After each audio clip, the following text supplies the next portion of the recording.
So today I'm going to be showing you how to make and use a hair paranda, or a parandi. I don't really know what it's called. I don't know how to pronounce the word, but I know how to make it and how to use it. And below, or somewhere annotated in this video, I'm going to post a link of how I learned about this. Now, from what I understand, it's traditionally a hair accessory, and it's an Indian hair accessory, and it's woven into the hair, or braided into the hair, and has tassels on the end. We are not doing that. We are not making anything for decorative purposes. We are using this specifically to braid into our hair. I made one so that when I braid my hair in order to get heatless waves, I can also get waves at the ends of my hair. And I know that's a common complaint among most people who want to use braids, which are a really easy method to do in order to achieve braids, in order to achieve waves. But when you have stick straight hair or naturally straight hair, it doesn't seem to either A, look as natural, or it's just not the look that you were hoping to achieve. So this hair tool helps to do two things when you braid your hair in order to achieve waves. The first thing is that it helps to, or it just does, wave the end of your hair. So rather than having wave, wave, wave, and then stick straight at the end, your hair actually gets wavy all the way to the ends of your hair. And you'll see clips and pictures and everything else incorporated into this to show you what it looks like once you've taken it out. The other thing that helps, which is another common complaint that people have, is our waves get tighter and tighter on the bottom because our hair gets thinner on the bottom. And what the paranda does is it helps to maintain the thickness of the braid. So you braid it into the hair, and rather than getting a little tiny piece at the bottom, you end up keep braiding, and eventually you actually run out of hair and end up just braiding the yarn that you have. There's no damage to the hair. You don't have to use a curling iron the next day in order to curl the ends if that's what you wanted to do. It's really quick, really simple, stays in the hair. The hardest part is making it and then braiding it into the hair, and neither of those things are actually difficult. So keep watching. I'm going to show you how to make it first, and then I will show you how to incorporate it into the braid. And you should know that the one that I made is much thinner, and I do plan on making a thicker one, but for the purpose that I had wanted it for, it was perfect. So again, thanks for watching, and I will talk to you guys soon. Bye. In order to determine the length of the parandi that you need, first of all, you just need some yarn. The way that I did this is you want to take a long strand from the ball of yarn, or the little turning table yarn thing that you have. Determine what kind of length that you would want. This strand, like this one strand, goes down from my elbow to almost my ankle. And when I fold it in half, which all of your pieces are going to be folded in half, it goes to about from my did I say my elbow? I meant my shoulder. My shoulder to my waist.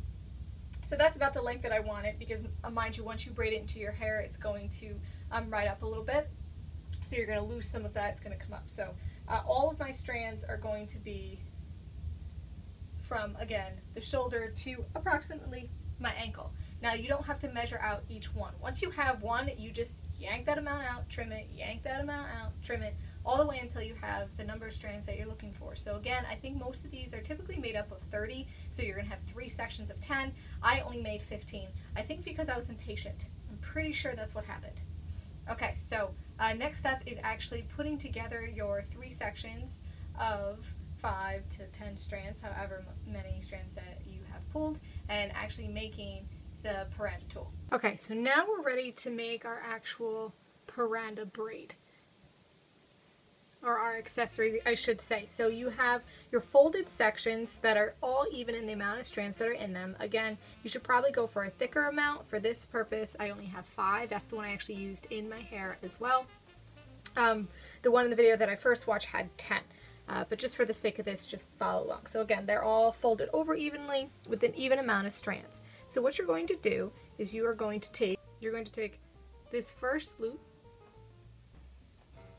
and you're going to thread it through this one in the middle. Okay? Then you're going to take this one, and you're going to thread it around this whole section.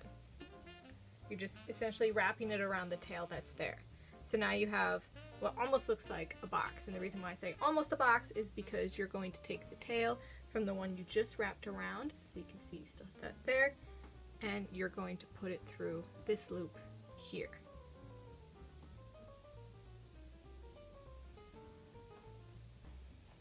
Alright, now you'll have something that looks, see how that kind of looks like a box?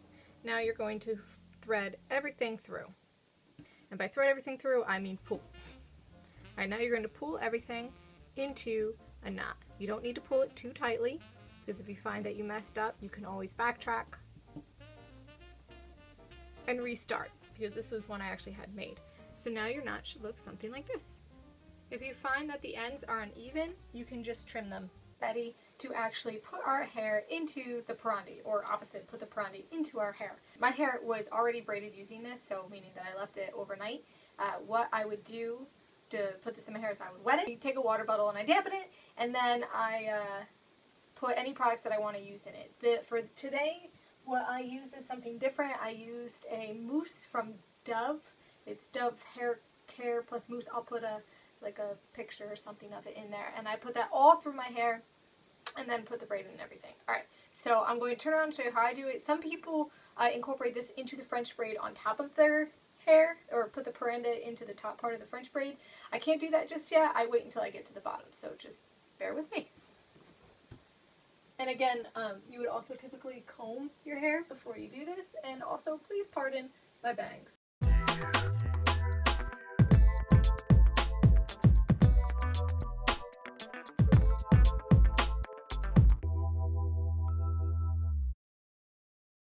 Okay, now that we are at the part where we can bring the hair forward, I'm going to show you how to incorporate the parandi.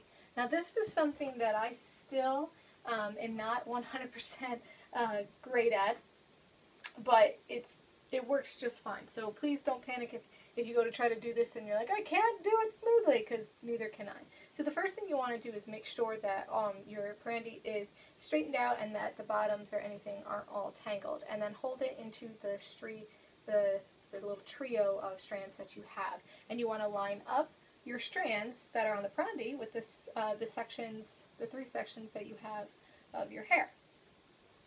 Alright.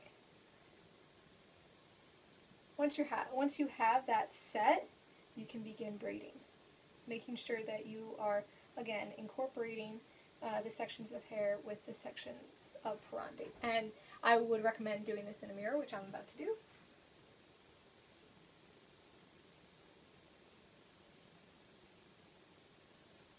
And it looks like I actually got it pretty well that first time.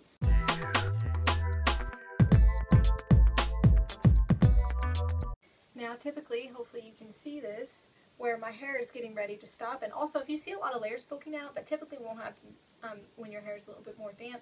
It's going to a little bit now because my hair is dry. So just disregard that.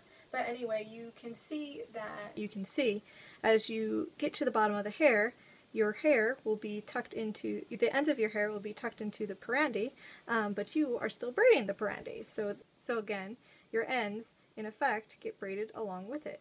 Now you just take any type of hair tie that you prefer. I did purchase more of my cotton elastics that I was telling you about. Seal it off. And you are good to go. You can see that the paranda is incorporated into my hair. Again, disregard slightly some of the ends that are sticking out. They'll be, when they're damp, they're going to stick more to the yarn than they are going to be sticking out. And also, even if you think that the ends aren't perfectly encapsulated into it, they will still wave the ends of your hair. This is exactly how I do it when I put this tool into my hair to go to use it. It ends up having, I've never had a problem using it before. It never causes any problems earlier either. Just make sure everything's in there and you're set to go. Everything's all set. This is exactly how I would go to bed with this hairstyle in my hair. It's when I wake up in the morning, I usually just hairspray it in there. It doesn't affect the yarn at all, doesn't make it stick to my hair, and then I just unravel it like I normally would.